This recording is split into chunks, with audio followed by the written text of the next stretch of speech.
baay'ee yaaddoo hamaa keessa galtanii lakkoofsa paaspoortii koo hin beeku akkasumallee immoo paaspoortii kiyya gateetiin ba'e kanaafuu ani iddoorraa fidee seera amma ba'aa jiru kanatti fayyadamuu hin danda'u akkasumallee gara biyya koo galuudhaaf illee baay'ee tokko rakkachaa kan jira jettaniif jechuudha. Furmaata isaas ni qabadheetiin dhufeetiin jira. Egaa hundumti keessan gaaffii akkasumallee gaaffii ani madaamiin kiyya maallaqa naaf dabaluu diddee waggaa 2 fixeetiin jira. Erga isheen naa dabaluu diddeeti immoo gara biyya koo galeetaniin biyya biraa nan deema. Moo yoon asitti yoon badee hojjetadheetu irra faayidaa guddaa naaf qaba. Warra jettan jechuudha na wajjiniin ta'a deebii keessan hanga dhuma viidiyoo yoo daawwattan argachuu dandeessu jechuudha. Nagaan nagaan kun lafaaf bakka jirtan isiniif haa baay'atu.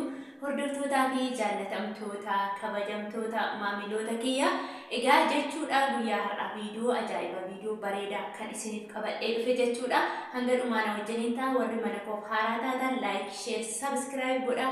Warri na hordofaa turtan hunduma keessanillee isin galateeffadha. Namoota baay'ee akkana jajjabeessaa jirtan akkana jaallachaa jirtan ibsachaa jirtu galatoomaa waaqayyo guddaa isin haa eebbisu. Rabbiin fayyaa isinii haa kennu isiniin jedha.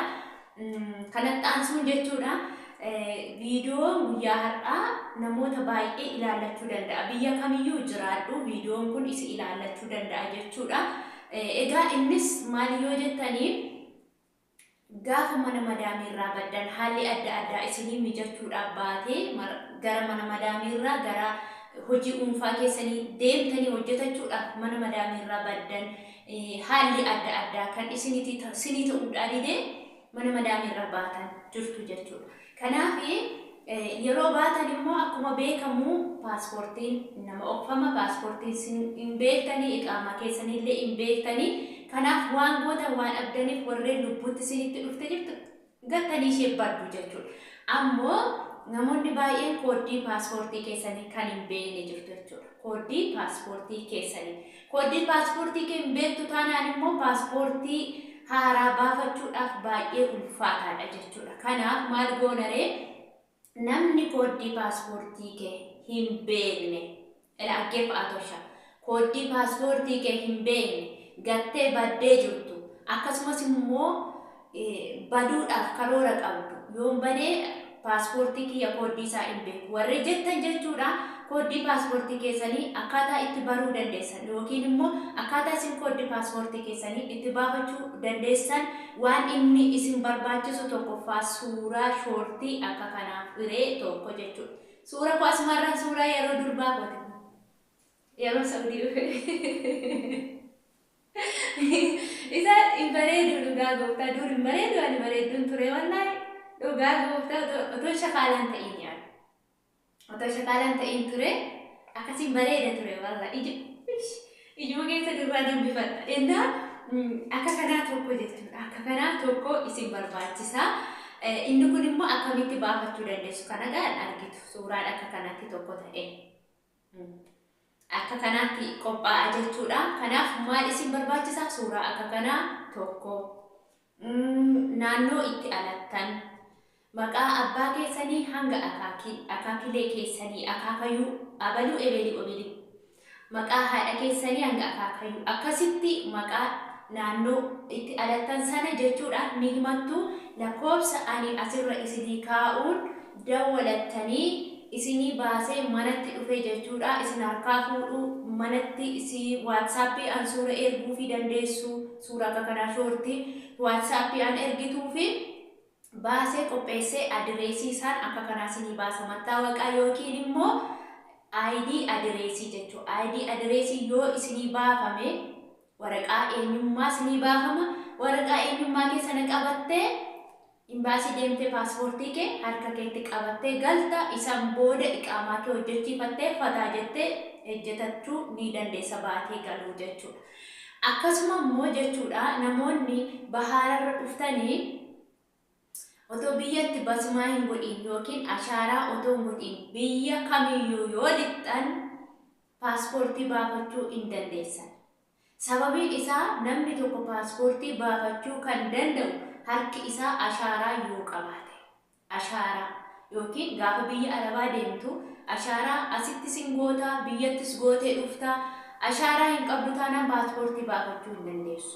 Garuu ashaaraa qabaattee paaspoortiin si jalaa bannaan koodii paaspoortii kee hin beektu taanaan biyya fe'iyyuu teessee baafachuu ni dandeessaa jechuudha. Kanaafuu namoonni tokko sin goyyomsanii birrii guddaa sin gaafatanii bakka paaspoortii ID kana baafachuuf jecha ID ishee kana baafachuuf jecha maallaqa guddaa sin baasisan jiru jechuudha. Kanaafuu gatii xiqqaadhaan baafachuu ni dandeessu. Asirratti immoo ana miti kan baasaa jiru lakkoofsa ana amma sin ilaallu kanatu baasaa sin gargaara jechuudha. Ani akkasumattuma obbolummaan sinitti himaa jira malee irraa waan argadhu qabu dhugaa waaqayyotumaa tokkoon argadhu. Garuu ni danda'ama nama baafateen argee nama baafate waan argeef akkamitti baafatteenna mucaa biyya keenyaatu namicha kanaatiin baasifatte jechuudha. ID baasifatte jennaan achumaan suuraan akka argisiiste akkamitti baafatte ijoolleef nan qoodaa hin danda'ama jennaan gaafa isaatiin gaafadhu ijoolleef qoodii fi ni danda'ama naan jedhe jennaani isin biraan geessisuu dhufee jechuudha malee yookiin nan baasaa yookiin nan daldalaa yookiin maallaqa irraa argachuuf miti jechuudha. Kanatti beekuu qabdu. Inni biraa immoo obboleettiin tokko ani kontiraata koo waggaa 2 xumuradheen jira. Erga waggaa 2 xumuradheen jira madaamin kiyya raatiba yookiin immoo miindaa naa dabali jennaan na diddee. Kanaafuu galeen biyya biraan deema yookiin immoo yoon bade rakkoo qabaa jette akka kootti akka yaada kootti jechuudha. Dhugaa dubbachuuf badaa sinin jechuu ani ishin jedhu otoo miliyoonaan jetta jedhanii badisiin jedhu maaliif wanti tokko wanti faayidaa qabu tokko miidhaa ni qaba jechuudha. Yoo akkam ta'e maallaqaaf jettee baddatoon taane yoo lubbuun sitti dhufte waan lubbuu kee irratti rakkoo qabu yoo ta'e malee badisiin jedhu ani jechuudha. Badiin jedhu maallaqa immoo tajaajila keetiin yoo fedhii isaaniiti kan isaan sii dabaluu danda'an. Atis immoo amma fakkeenya waggaa 2 fixeera galee mana biraa deema yookiin biyya biraan deemuu jette hin galtaa wacii baaftaa daldalaaf inni kaffaltaa tarii ni milkooftaa tarii hin milkooftu ta'uu danda'a manan taane si ga'uu danda'a. Kanaaf immoo rakkoo biraaf saaxilamuu dandeessa. Kanaafuu mataa kee gadi qabattee suuta jettee amalaan ameessa yeroo elmatan diqqii marga maaloo jala qabaniit ameessa xillitti godhanii jalaa elmatu jechuudha. Kanaafuu araba afaan kee agootee amalaan itti siqxe jennaan elmachuu dandeessa. Akka horii sanaatti elmachuu dandeessa. Dhugaa dubbachuuf ni elmata jechuudha. Maaliif amalaan itti siqxe anakasi abaqqaa ittuma xiqquma naa dabalii kanuma kanatti birrii balama birrii riyaal balama diraama balama yoo si dabalte gahaadha kuni jechuudha.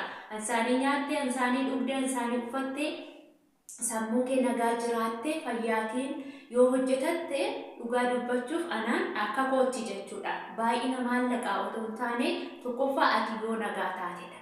Yoo ofii kee nagaa taate qofa maallaqni ati hojjetattu sun kan si fayyaduu danda'u. Innaa manni nama hundaa immoo tokko miti jechuudha. Tokko mujirmatu jira, tokko gaariitu jira, tokko nyaataan si miidha, tokko dhugaatiin si miidha, tokko saayikooloojii jeequmsa adda addaatiin si miidha jira. Garuu birrii 1,000 riyaala 1,000 diraama 1,000 nyaattee mayyuu jechuudha. Sammuu kee nagaadhaa yoo jiraatte inni kun akka yaada kootti badhaasadha dhugaadha. Gahaadha jedhee yaada jechuudha. Kanaafuu obboleettii kanaaf yaada ani qabu bakkuma jirtu dhaabbadhu hojjetadhu isuma qabdu kanaan milkaa'ii gali. Yoo dandeessi amalaan itti siqii itti fufii hojjedhu. Yoo badde waan ga'ee irra buuta jechuudha. Wacii amma fakkeenya namoota baay'ee nama iqaamaan bahuuf ka'ee jira sababa iqaamaaf jaliitti madaami jalaa xuurrachaa jiru jechuudha. Baay'ee iqaamaa godhe firiidemii akka mataa qottee jechuun nan danda'a. Maallaqa kiyya baasee dafeetiin nan bahaa jedhanii lakkoofsan qabu jechuudha. Dhugaa dubbachuuf taatee eeggadda taa'ame erga qaraarri yookiin immoo wanti iqaama baafachuuf jedhe ba'ee kun irraan kaasee namoota hedduu miidhaman baay'eetu jira jechuudha. Viidiyoo lammaffaa irratti isin hojjedha dhugaa waaqaa waan namoota baay'ee mudate jechuudha. Sababa kamiin? Sababa baduu irraa kan ka'e jechuudha. Sababa baduu irraa kan ka'e miidhaa guddaan isaanirra ga'e namoota amma hidhaa keessatti rakkataa jirantu jira jechuudha. Kanaafiyyuu wanta tokko gadi qabaa gadi fageessaa ilaalaa itti yaadaati malee tokko badeef baduu tokko baheef ba'uu otoo hin taane itti yaadaa ilaalaa siniin jedhaa. Yoon immoo dogoggora qabaadhe immoo namni dogoggora waan ta'eef waanan haasa'u waanan dubbadhu keessatti Dogoggora yoo qabaadhe na of kolchaan siniin jedha akkasuma waan inni irraa deebi'uu qabu fi waan inni itti fufuu qabullee komentii jala kaa'uu dandeessu siniin jedha. Turtii biraan hanga walitti deebinutti nagaan tura. Viidiyoo koo laayik, sheer, sabskiraayib gochuun hin dagatiina.